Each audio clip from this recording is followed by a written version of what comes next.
নমস্কার বন্ধুরা, কাকুলির কিচেনে সকলকে স্বাগত। আজ আপনাদের টবের ঢেঁড়স গাছ দেখাবো। এই টবগুলোতে শীতের ফুল গাছ লাগিয়েছিলাম। ফুলগুলো শেষ হওয়ার পরে ঢেঁড়সের বীজ লাগিয়েছিলাম। 20 দিনের মাথায় ঢেঁড়স ধরে গেছে। আপনারাও যদি মনে করেন টবগুলি ফেলে না রেখে এইভাবে ঢেঁড়স গাছ লাগাতে পারেন।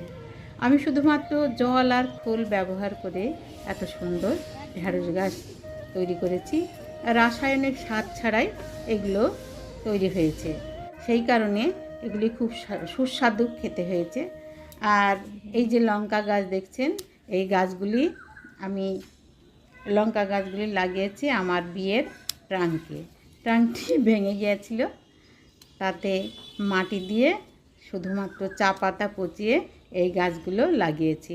তাতে এত সুন্দর লঙ্কা হয়েছে বন্ধুরা, এত ফলন হয় লঙ্কাগুলো, আমার প্রায় মাস চলে যায়।